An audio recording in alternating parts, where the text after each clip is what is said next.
Selamat sore pemirsa, kita kembali berjumpa dalam program Sumatera Utara hari ini edisi Senin 4 September 2023 bersama saya Hafiz Eko.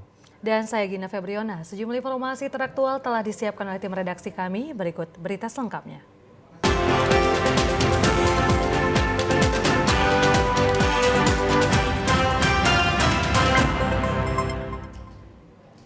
Pemirsa, Polres Toba melaksanakan gelar pasukan operasi Zebra Toba tahun 2023 di Mako Polres Toba, Kecamatan Siantar, Narumonda pada hari ini.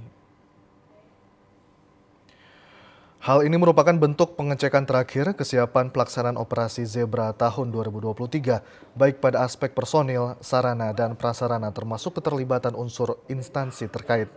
Kapolres Toba AKBP Taufik Hidayat Taib saat membacakan amanat Kapolda Sumatera Utara mengatakan permasalahan keamanan, keselamatan, ketertiban, dan kelancaran lalu lintas di Sumatera Utara sangat memprihatinkan.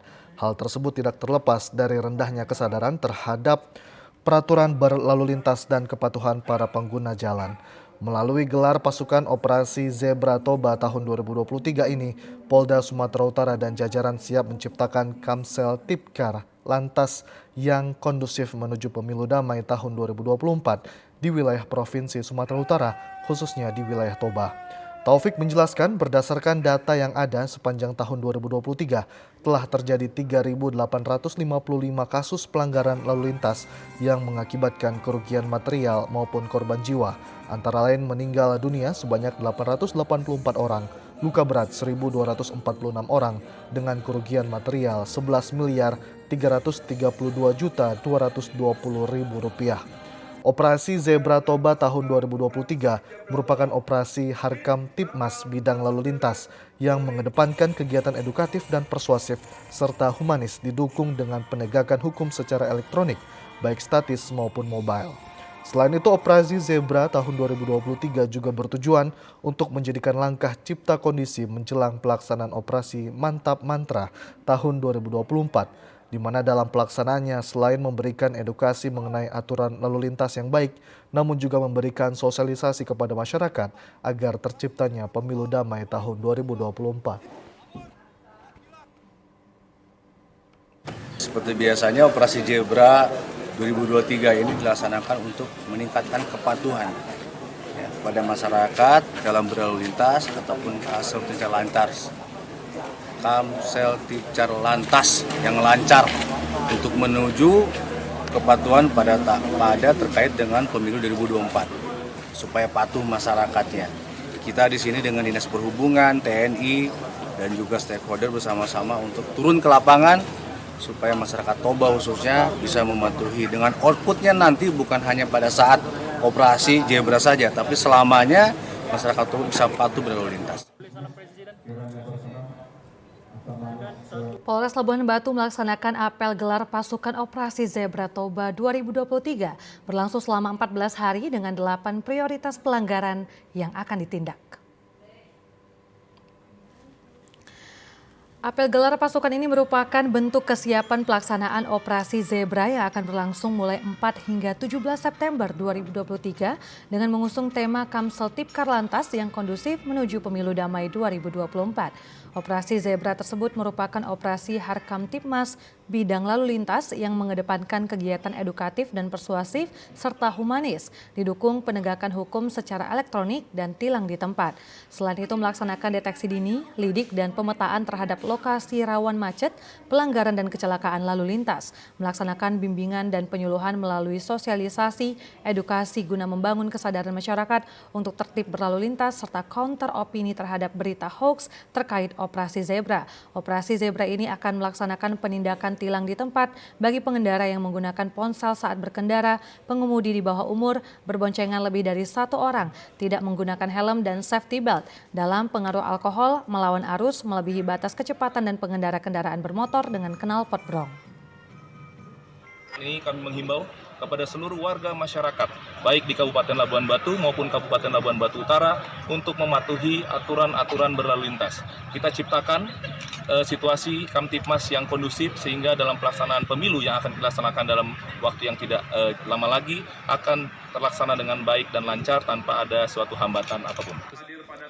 Operasi Zebra Toba 2023 juga bertujuan sebagai sarana cipta kondisi menjelang pelaksanaan Operasi Mantap Brata Toba 2024. Selain memberikan edukasi mengenai tata cara lalu lintas yang baik, juga membentuk karakter masyarakat yang disiplin dan taat pada aturan hukum yang berlaku.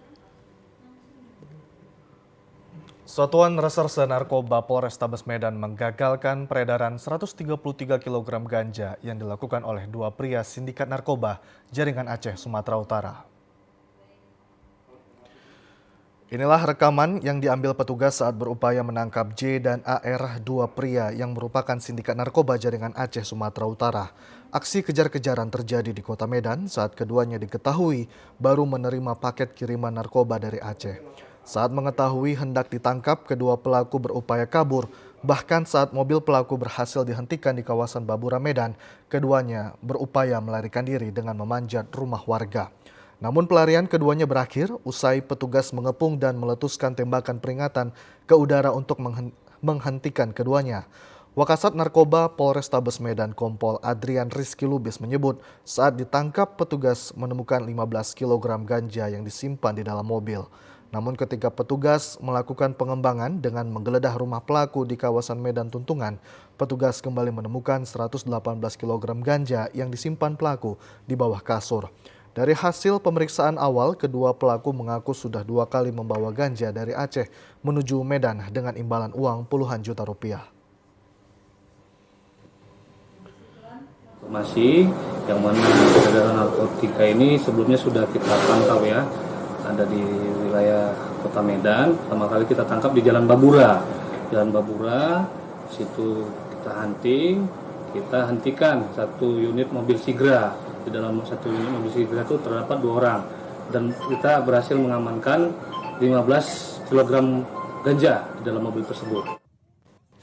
Dalam kasus ini, kedua pelaku terancam penjara selama 20 tahun atau maksimal hukuman mati karena dijerat dengan Undang-Undang Nomor 35 Tahun 2009 tentang narkotika.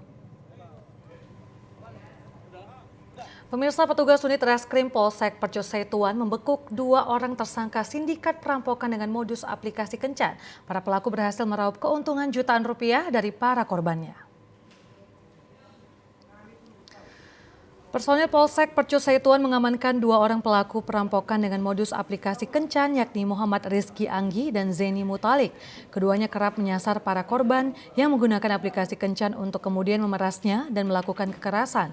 Para korban yang telah berjanjian dengan pelaku kemudian bertemu di sebuah tempat kos-kosan di kawasan Perumnas Mandala, Medan. Saat korban telah di kamar kos, para pelaku lainnya datang beramai-ramai melakukan pengancaman bahkan kekerasan kepada korban lalu merampas harta benda milik korban. Tak hanya itu, untuk menakut-nakuti korban, salah seorang pelaku juga mengaku sebagai anggota polisi. Kapolsek Percosetuan Kompol Muhammad Agustiawan menyebut para pelaku tak hanya memeras korban hingga jutaan rupiah, namun juga membawa kabur harta benda korban seperti sepeda motor dan handphone. Kini keduanya telah mendekam di sel tahanan Polsek Percosetuan guna pemeriksaan lebih lanjut. Polsek Percosetuan dari unit Reskrim melakukan pengungkapan terhadap perkara pencurian dengan kekerasan dengan modus menggunakan aplikasi Hornet yang bisa di-download dari App Store maupun dari Play Store. Jadi peristiwa ini sudah ada 3 laporan polisi sebelumnya. Buatannya para pelaku dijerat dengan pasal 365 KUHP dengan pencurian, kekerasan dan terancam hukuman 9 tahun penjara. Polres Toba menggelar konferensi pers terkait kasus komplotan pencurian yang melibatkan 6 tersangka. Ke-6 tersangka diperlihatkan dalam konferensi pers yang digelar di Mapolres Toba pada hari ini. Menurut Kasat Reskrim Polres Toba Ibtu Wilson Panjaitan, komplotan pencuri ini telah lama beroperasi di daerah Medan, khususnya di daerah Pasar Tumpah Ruah. Karena masyarakat di sekitar Medan telah banyak yang mengenal, maka mereka berpindah melakukan operasinya ke daerah kabupaten.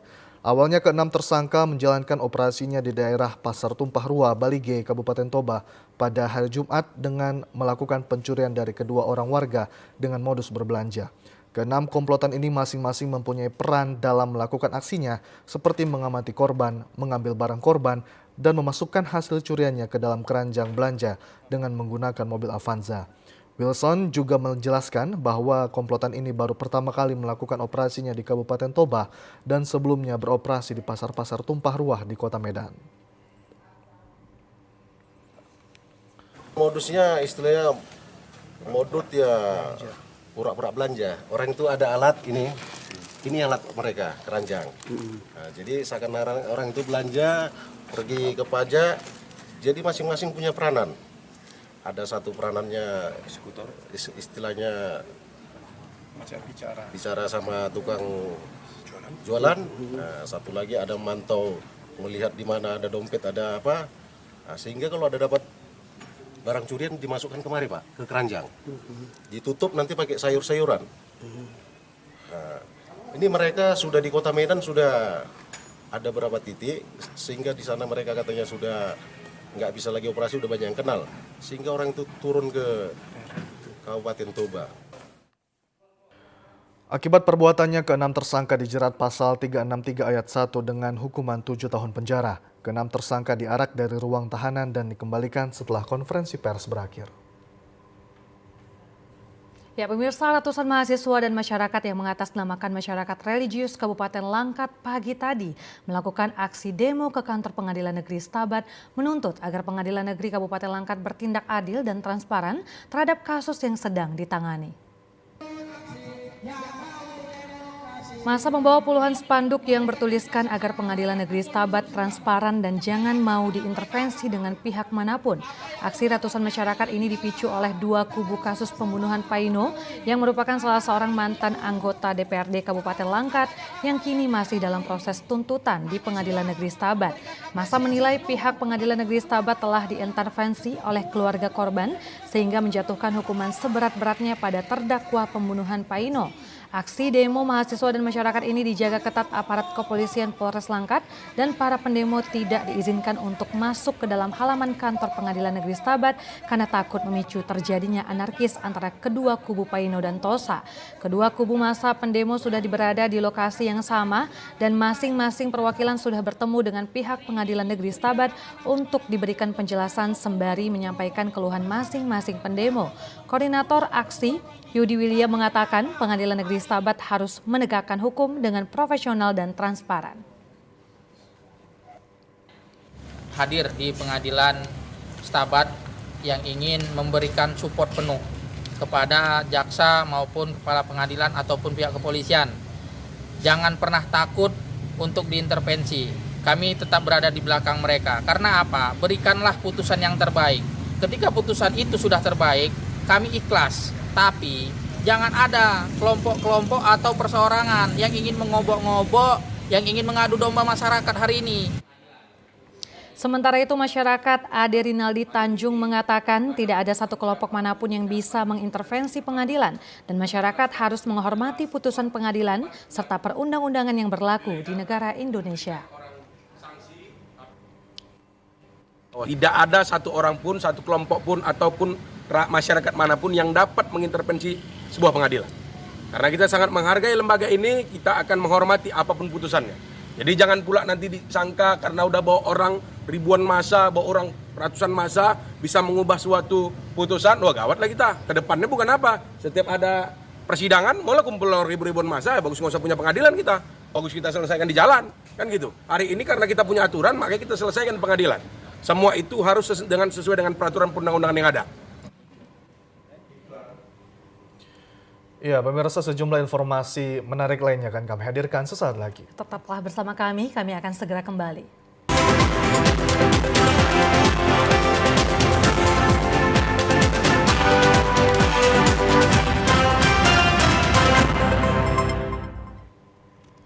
Ya, terima kasih Anda masih bersama kami pemirsa. Berakhirnya masa jabatan Gubernur Sumatera Utara Edi Rahmayadi dan Wakil Gubernur Sumatera Utara Musa Rajeksa September 2023. Tentunya menjadi harapan masyarakat agar pejabat Gubsu mampu mewujudkan Sumatera Utara maju. Untuk mengetahui seperti apa wujud Sumatera Utara maju, kini telah bergabung bersama kami pengamat politik Bapak Zakaria Siregar. Selamat sore Bapak. Assalamualaikum warahmatullahi wabarakatuh. Selamat sore Mbak Lina dan Mas Hafiz. Ya, selamat sore Bapak Zakaria. Gimana kabarnya hari ini? Alhamdulillah sehat walafiat, Alhamdulillah sehat. walaupun mendung ini hujan. Iya. Baik, Oke. selain Bapak Zakaria juga bergabung bersama kami seorang pengamat ekonomi yaitu Bapak Supriyadi. Selamat sore Pak Supriyadi. Assalamualaikum warahmatullahi wabarakatuh. Selamat sore Mas Lukis, Mbak Dina. Waalaikumsalam. Sehat juga ya Pak Supriyadi ya? Alhamdulillah sehat Mbak. Alhamdulillah sehat. Baik, mungkin saya ke Pak Zakaria Siregar dulu ya. Ya, Nah, Mbak. baik Pak Zakaria, menghadapi pemilu 2024 nih, bagaimana harapan terhadap pejabat Gubernur Sumatera Utara yang akan dilantik nantinya untuk terwujudnya Sumatera Utara maju? Ya, yang pertama kita mengucapkan selamat lah ya atas penjabat Gubernur Sumatera Utara yang akan dilantik ya. Kita sama-sama mengetahui bahwa per 5 September ini ya tanggalnya akan ada pelantikan. Kemudian yang ingin kita harapkan sebenarnya kan bukan hanya dari persoalan politik, saya pikir. Dari sektor-sektor yang lain kita berharap penjabat Gubernur Sumatera Utara nanti bisa meneruskan dan bisa memberikan kinerja yang terbaik lah untuk masyarakat Sumatera Utara. Saya yakin dan percaya banyak sekali PR-PR yang harus diselesaikan di Sumatera Utara, terutama adalah persoalan infrastruktur, persoalan perekonomian dan pembangunan. Saya pikir itu. Oke, baik. Nah Pak Zakaria, terkait potensi dukungan pejabat Gubernur Sumatera Utara saat Pilgub nanti di tahun 2024 ini bagaimana Bapak tanggapannya? Saya pikir ini kan memang tahun politik ya. Tentu dalam proses politik itu hal-hal yang seperti itu persoalan dukungan atau katakanlah kecenderungan penjabat terhadap kelompok-kelompok tertentu kan menjadi isu yang sangat strategis. Maka kita memang berharap ASN termasuk penjabat juga bisa bersikap netral ya terhadap proses dan pelaksanaan pemilu ini. Karena nanti jika tidak ini akan menciderai proses demokrasi, proses pemilu yang ada dan ini akan menjadi persoalan serius bagi penyelenggara dan juga badan pengawas yang ada di Sumatera Utara. Saya pikir itu himbauan dan sekaligus wanti-wanti juga ya supaya kita benar-benar pada porsinya lah. Saya pikir itu. Baik, saya ke Pak Supriyadi. Pak Supriyadi selaku pengamat ekonomi, Pak melihat kepemimpinan Gubernur Sumatera Utara Edi Rahmayadi dan juga Ijek ya Musara Jeksya dalam 5 tahun terakhir. Seperti apa kondisi perekonomian di Sumatera Utara, Pak Supriyadi? Baik, Assalamualaikum warahmatullahi wabarakatuh. Terima kasih Mas. Kita ketahui masa era Mas yaitu di 2019 sampai pada 2023. Saya menyoroti dari sisi perekonomian Sumatera Utara ya. Pada saat ini kita ketahui Bapak Edi Rahmayadi dan Bapak Musara Jeksya itu menjabat di masa pandemi. Kita ketahui 2 tahun masa pandemi tentu akan memperlemah sektor perekonomian secara global. Dari mulai 2019 sampai 2023 ada fluktuasi naik turun perekonomian Sumatera Utara. Akan tetapi saya ngambil contoh terakhir saja untuk triwulan 1 tahun 2023, ini perekonomian kita itu tumbuh sebesar 4,87%. Ini berdasarkan data year on year. Ini relatif tumbuh tinggi, meskipun kalau kita bandingkan melambat dari triwulan 4 tahun 2024 yang mana tumbuh sebesar 5,26% dari sektor kita tinjau dari year on year-nya. Hal ini perlambatan ekonomi Sumatera Utara kita bandingkan pada triwulan 4 dengan triwulan 3 ini banyak faktor kalau menurut saya ya. Mungkin dari kita ketahui masa cuaca yang tidak baik, terutama ini akan berpengaruh pada komoditas utama kita, terutama kelapa sawit, terutama di sisi crude palm oil CPO-nya. Ini jelas akan mempengaruhi daripada tingkat pendapatan Provinsi Sumatera Utara. Akan tetapi kita bisa melihat di awal 2023 bahwasanya tingkat pertumbuhan minat beli masyarakat ini cukup tinggi. Hal ini kita buktikan bahwasanya dari mulai awal tahun baru, kemudian Hari Raya Imlek, kemudian Ramadan sampai kepada Idul Fitri, Idul Adha, kita ketahui bahwasanya tingkat minat beli masyarakat ini cukup tinggi. Hal ini mengindikasikan bahwasanya perekonomian Sumatera Utara sampai ke triwulan 1 ini saya rasa cukup baik dari pemerintahan Pak Edi Rahmayadi. Mungkin itu tanggapan saya, Pak. Baik, artinya 2 tahun setelah masa pandemi, tahun 2023, perekonomian di Sumatera Utara cukup meningkat ya dengan terlihatnya daya beli masyarakat yang cukup naik. Dan kira-kira terhadap penjabat Gubsu nantinya, kira-kira apa sih yang akan menjadi prioritas agar perekonomian di Sumatera Utara agar tetap maju nih, Pak Supriyadi? Ya. Untuk Pilgubsu ya, ini 2024 memang mungkin ini masa kampanye ya, kita nggak tahu siapa paslon nanti untuk 2024. Tapi dari sisi perekonomian, tentu kita berharap kepada Bapak pejabat-pejabat Gubernur Sumatera Utara, kalau nggak salah saya baca berita di koran adalah Maijen Hasanuddin kalau saya nggak salah. Saya berharap bahwasannya PJ Gubernur untuk ini bisa paling tidak meningkatkan perekonomian kita di Sumatera Utara ini, ya terutama ini kita harap bahwasanya Bapak Hasanuddin ini bisa mengakomodir, bisa menyatukan, bisa mempunyai visi misi ke depan, terutama di sektor pertanian yang saya pikir itu juga cukup menjadi andalan kita di Sumatera Utara, terutama tadi kelapa sawit dan juga sektor industri, ya. Sehingga dengan 2 sektor ini bisa meningkat, kita berharap bahwasanya perekonomian ini tidak berdampak signifikan terhadap Pilgubsu nanti. Akan tetapi tentu untuk Pilgubsu ini kita yakin bahwasanya sektor daripada industri pasti akan meningkat. Karena disinilah mungkin masa kampanye, kemudian gejolak tingkat pembelian di masyarakat ini juga konsumsi masyarakat saya yakin akan meningkat.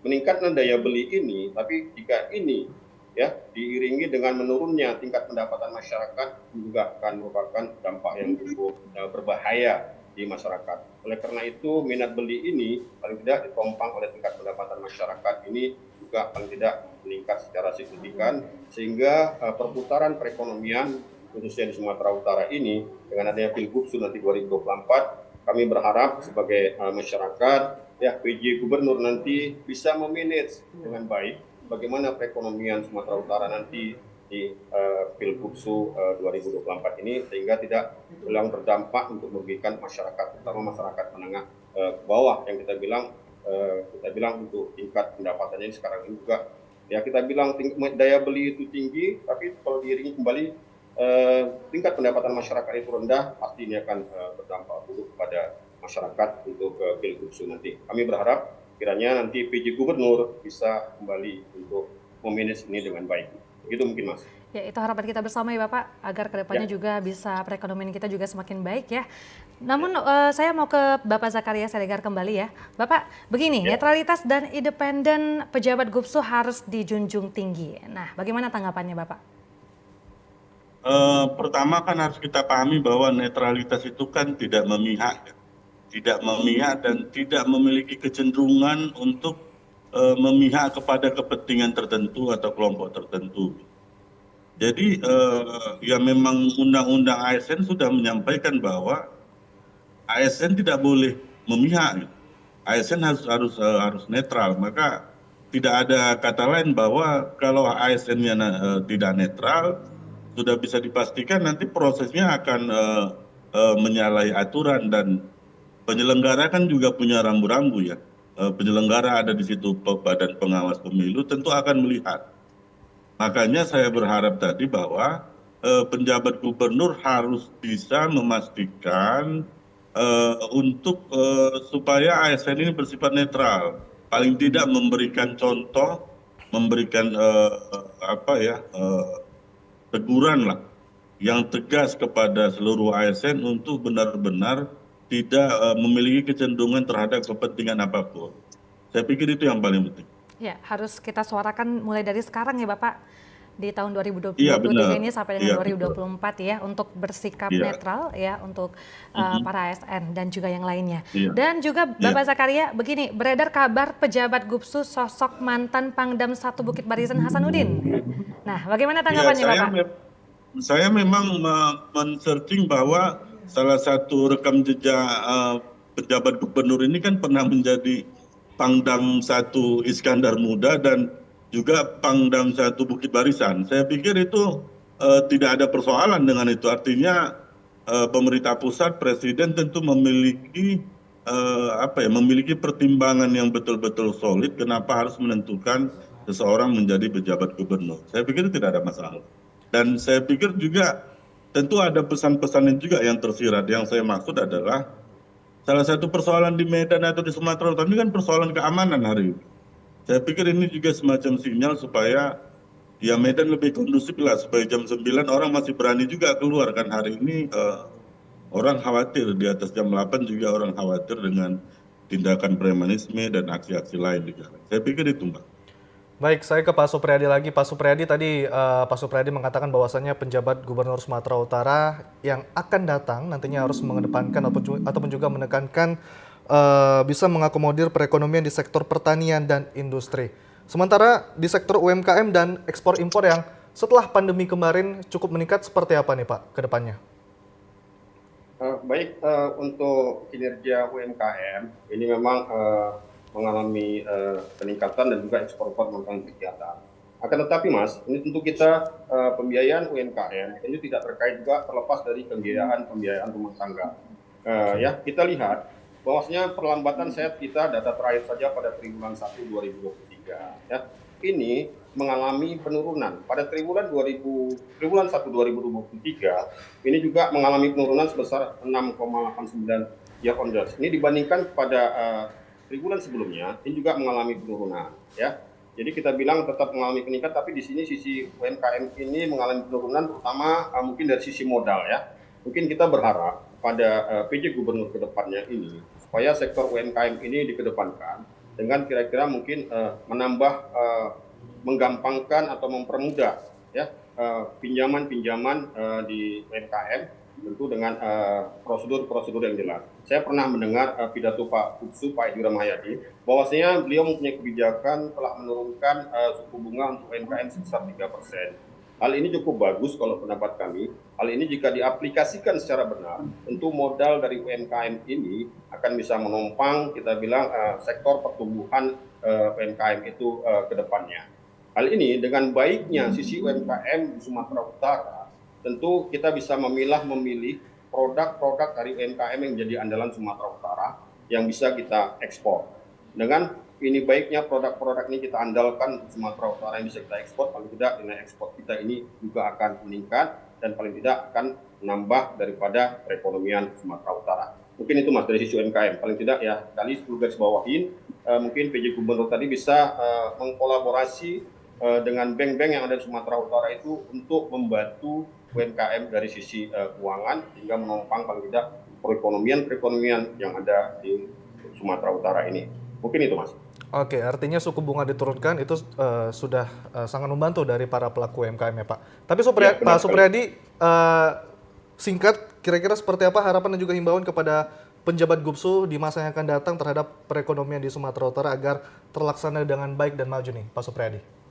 Baik, nah tentu kita semua sebagai masyarakat berharap PJ Gubernur ini kembali bisa mengakomodir kepentingan daripada masyarakat dari sisi perekonomian ya. Terutama saya kembali untuk sisi UMKM, kemudian dari sisi-sisi lainnya juga, dari sisi pihak perbankan, kemudian kita mengkontrol paling tidak peredaran kita bilang 9 bahan pokok ini, terutama itu yang kita garis bawahin. Karena apa? 9 bahan pokok ini juga kalau tidak kita kontrol tentu akan mempersulit masyarakat. Saya berharap dan saya yakin bahwasanya Pak Hasanuddin ini mempunyai kemampuan untuk itu, maka ditunjuk oleh pemerintah pusat sebagai PJ Gubernur. Ya, walaupun masanya ini tidak lama ya, saya berharap kira-kira Pak Hasanuddin ini bisa mementingkan kepentingan masyarakat dan mengesampingkan dari sisi politik. Karena jujur, perekonomian itu tidak terlepas juga dari sisi politik, kemudian sosial budaya dan kepentingan-kepentingan lainnya. Akan tetapi kita berharap bahwasanya sisi perekonomian ini menjadi skala prioritas dari Pak PJ Gubernur ini. Mungkin itu Mas. Ya, saya ke Bapak Zakaria, singkat saja Bapak, harapan dan himbauan kepada pejabat Gubsu. Ya, kita tahu kan bahwa Sumatera Utara ini kan miniaturnya Indonesia ya. Saya pikir karena ini momennya politik, saya berharap pejabat Gubernur Sumatera Utara mampu membangun komunikasi yang efektif ya dengan semua stakeholder lah. penyelenggara, partai politik, dan masyarakat. Kita berharap ini menjadi sebuah contoh miniatur yang baik untuk proses demokrasi di Indonesia. Saya pikir itu. Baik, terima kasih Pak Zakaria selaku pengamat politik dan juga Pak Supriyadi selaku pengamat ekonomi yang telah bergabung bersama kita dalam program Sumatera Utara hari ini melalui virtual Zoom pada sore hari ini. Terima kasih Bapak, semoga nantinya Sumatera Utara. Terima kasih Mbak. Baik, semoga nanti Sumatera Utara dapat menjadi provinsi yang terbaik ke depannya. Ya. Terima kasih Bapak. Baik, dan juga harapan kita bersama tentunya di pemilu 2024 ya. Dan tentunya menjadi harapan masyarakat agar pejabat Gumsu mampu mewujudkan Sumut maju tentunya. Baik, terima kasih sekali lagi Pak Zakaria dan Pak Supriyadi. Selamat sore. Oke, Assalamualaikum. Waalaikumsalam warahmatullahi wabarakatuh. Baik, pemirsa kita ke informasi selanjutnya di mana hujan deras yang terjadi pada Minggu sore hingga malam mengakibatkan banjir di Kota Medan. Bahkan hingga Senin siang tadi, air masih menggenangi beberapa titik jalan di Kota Medan. Hujan deras yang terjadi di Kota Medan pada Minggu sore mengakibatkan banjir di beberapa titik di Kota Medan. Beberapa titik kecamatan di Kota Medan mengalami banjir yang cukup parah, bahkan air sudah menggenang rumah warga di Kecamatan Medan Selayang hingga siang hari. Di Jalan Dr. Mansur, Kota Medan pada pukul 10 air masih menggenang di jalan tersebut.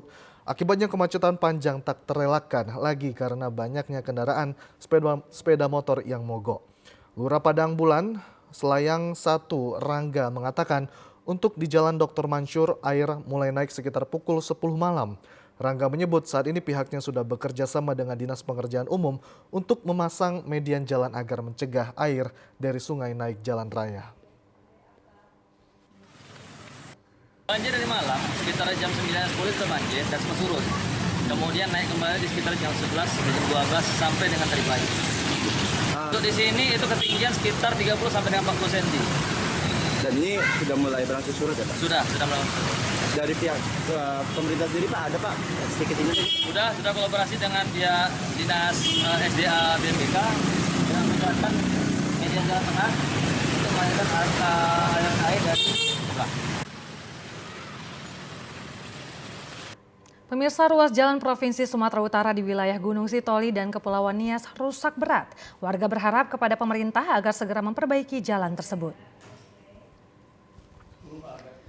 Hujan deras dengan intensitas tinggi yang melanda wilayah Kepulauan Nias memperparah kondisi kerusakan sejumlah ruas jalan provinsi yang telah terjadi cukup lama. Kerusakan terparah terjadi di Desa Saiwe, Desa Sifalai Teulu, dan Desa Moawo, serta Desa Hilihau, Kota Gunung Sitoli. Belasan kilometer ruas jalan ini dipenuhi lubang dan digenangi air hujan. Akibatnya ruas jalan sulit dilalui para pengendara roda 2 maupun roda 4, sehingga menghambat aktivitas perekonomian warga di daerah tersebut. Tak jarang kondisi jalan yang rusak juga menimbulkan korban kecelakaan lalu lintas, termasuk anak-anak sekolah terjatuh saat berjalan kaki. Keluhan warga kerap disampaikan melalui media sosial, bahkan melalui musyawarah perencanaan pembangunan tingkat desa, kecamatan, kabupaten kota, dan provinsi Sumatera Utara. Namun sampai saat ini tidak ada realisasinya. Kendaraan rusak semua. Udah berapa lama ini Bang? Udah 1 tahun lah gitu. Ya, jadi rusak semua, jadi udah susah masyarakat semua. Udah pernah disampaikan keluhan kepada pemerintah Pak? Udah, tapi belum direspon semua. Ya, tolonglah. Kami ini masyarakat mengeluh jalannya. Keluhannya ada nggak? Sangat apa sekali ini Bang. Sangat meresahkan warga? Iya, sangat meresahkan warga. Sulit untuk dilewati. Iya, setiap harinya apa aja yang dialami pas lewat di sini nggak? Sering apa? Bocor kereta di sini. Pemerintah Provinsi Sumatera Utara bersama DPRD setempat segera merealisasikan perbaikan dan pembangunan ruas jalan dan jembatan di Kepulauan Nias dengan memanfaatkan dana APBD sebesar 2,7 triliun rupiah yang pernah dilaunching Gubernur Sumatera Utara. Diyakini pembangunan jalan ini bisa segera dilakukan dapat memperlancar konektivitas ekonomi masyarakat termasuk aktivitas lalu lintas di kepulauan tersebut.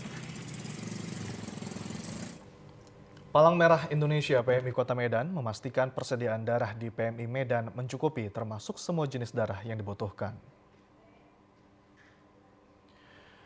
Staf penanggung jawab pelayanan teknis PMI Medan Dr. Ira FP Lubis mengatakan persediaan darah di PMI Medan mencukupi termasuk untuk semua jenis darah yang dibutuhkan.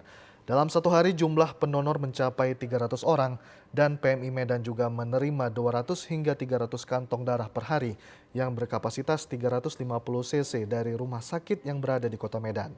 Saat ini jumlah pendonor terus meningkat jika dibandingkan pada masa pandemi COVID-19, jumlah masyarakat yang mendonorkan darahnya semakin berkurang. Biasanya persediaan kantong darah pada situasi normal berjumlah 1.500 kantong. Pendonor merupakan pahlawan bagi penderita penyakit lainnya yang sangat membutuhkan darah.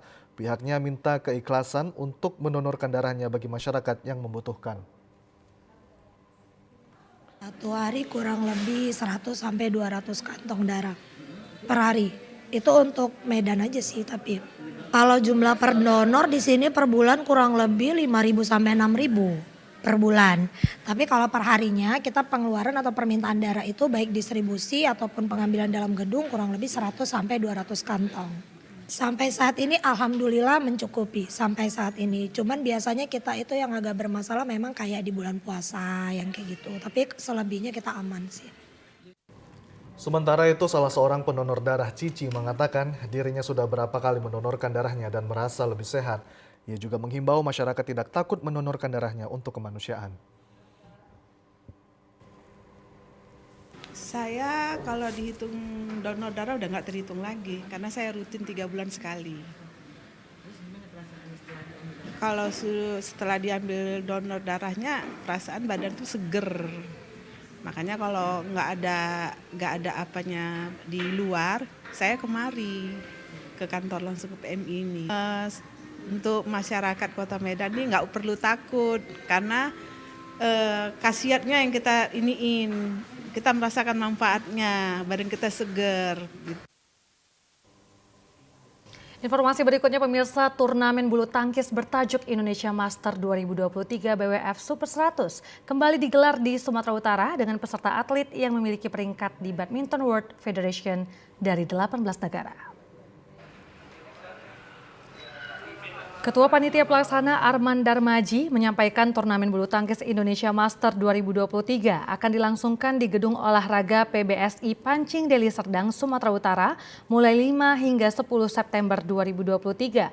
Turnamen ini terasa lebih berkesan karena hadiahnya mencapai $100.000 Amerika Serikat atau sebesar 1,5 miliar rupiah. Selain itu menyediakan poin ranking BWF yang lebih besar, di mana untuk juara mendapatkan 5.500 poin, runner-up 4.680, sedangkan semifinal 3.850 poin.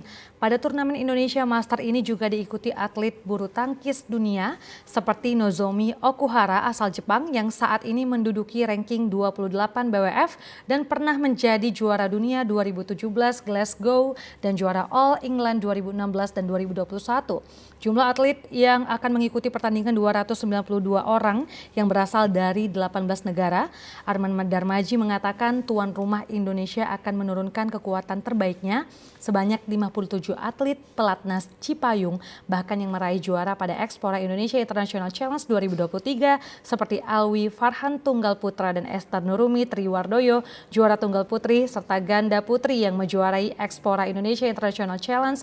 Ketua PBSI Sumut Supripno Ngadimin mengaku sangat bangga Kota Medan, Sumatera Utara dijadikan sebagai tuan rumah perhelatan bulu tangkis untuk kelas internasional. Ia berharap event bertajuk internasional lainnya juga dilaksanakan di Kota Medan agar semakin banyak atlet Indonesia lahir dari berbagai ajang yang dipertandingkan. Persiapan kami dari begitu kalender kejuaraan kami terima dari PBSI, dipercaya sebagai tuan rumah, semua fasilitas sudah kami siapkan. Jadi terakhir 3 bulan terakhir sebelum persiapan 3 kali dicek oleh BWF syarat yang harus dipenuhi, dibilang semua sudah oke, makanya baru bisa dilaksanakan kejuaraan ini karena ini kan standar internasional. Ini saya sangat bangga dan luar biasa. Sayang kita punya kapasitas gedung terbatas. Untuk ke depan mungkin tempat proyektor penyiar itu video saya akan buat gantungan, bukan pakai scaffolding. Di belakang kita buat tambah 2 bangku tambahan lagi. Masih memungkinkan karena 2,5 meter. Ya masih memungkinkan, jadi mungkin bisa kapasitas di atas 1.000 udah. Ya kita terus berupaya semaksimal mungkin menjadikan bulu tangkis ini dan di lapangan semua media pun ada melihat bahwasannya kita bukan hanya menuju ke prestasi. Kita sangat mengharapkan kolaborasi dengan pariwisata. Di situ tertulis nama Sumut di seluruh dunia dan Danau Toba kita promosikan.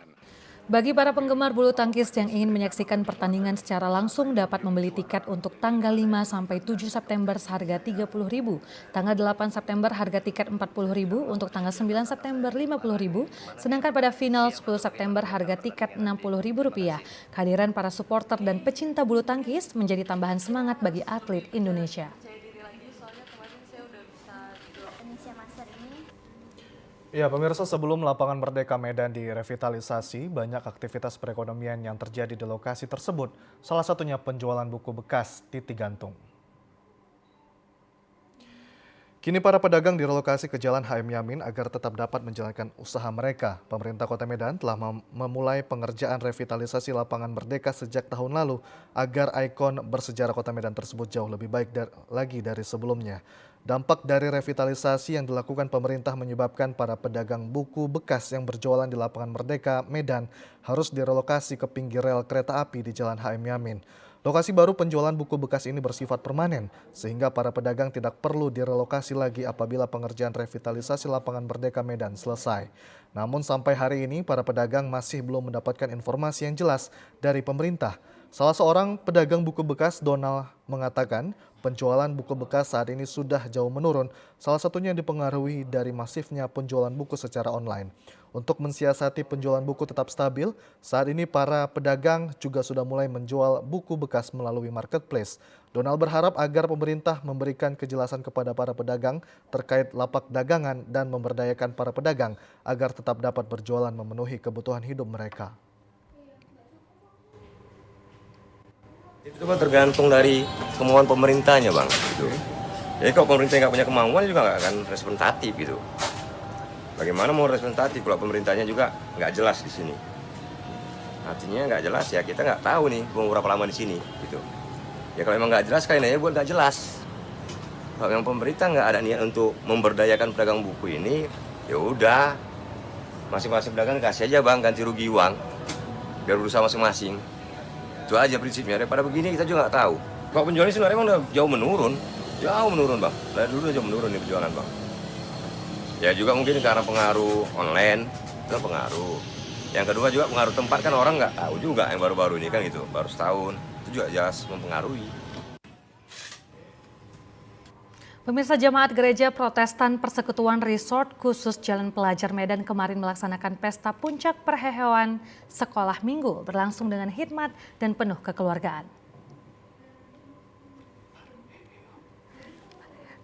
Pesta Puncak Parheheon Sekolah Minggu diawali dengan pelaksanaan ibadah diikuti Jemaat Gereja Protestan Persekutuan Resort Jalan Pelajar Medan yang kemudian dilanjutkan dengan tarian tortor, penyerahan lomba, lucky draw dan kegiatan lainnya.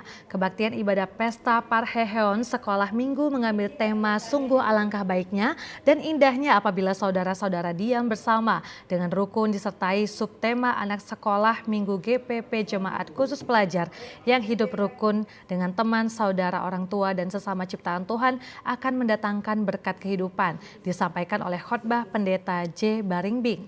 Rangkaian kegiatan Pesta Puncak Parheheon Sekolah Minggu dihadiri Wali Kota Medan, diwakili Kadis Tenaga Kerja Elian Chandra Simbolon, diwarnai dengan pelelang yang kemudian uang yang terkumpul akan dibangun gedung sekolah minggu Jemaat Gereja Protestan Persekutuan Resort Khusus Jalan Pelajar Medan. Ketua Panitia Nelson Huta Barat mengatakan gereja memiliki peranan penting dalam pembinaan sejak dini terwujudnya generasi muda Kristen yang cinta damai dan rukun menuju Indonesia maju.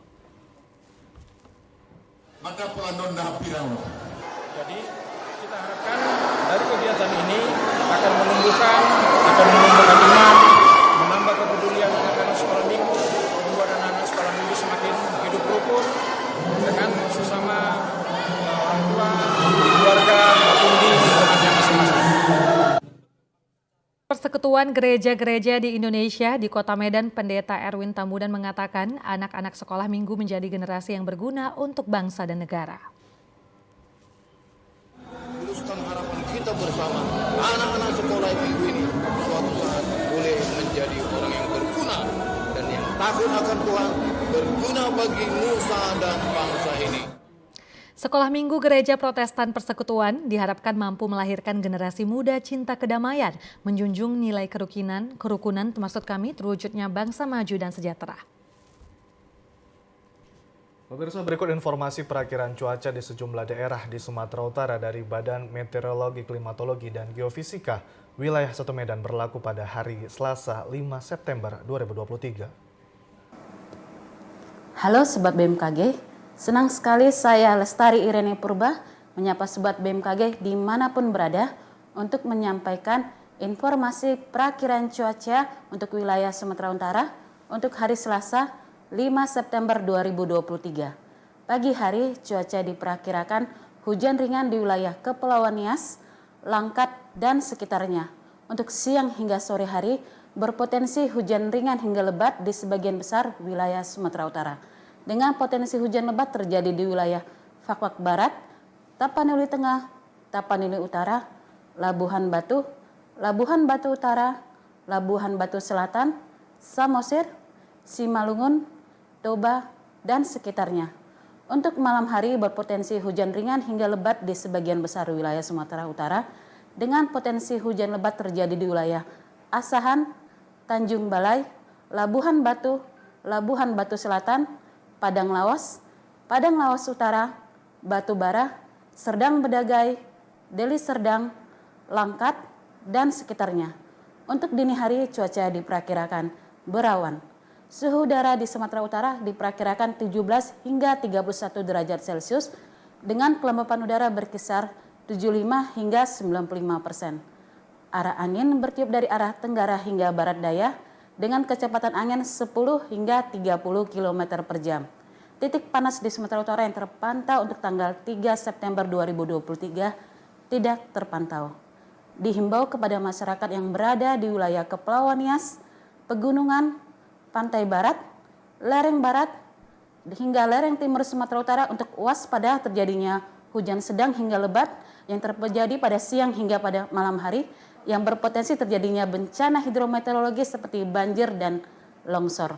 Demikian perakiraan cuaca untuk hari Selasa 5 September 2023. Semoga bermanfaat dan terima kasih.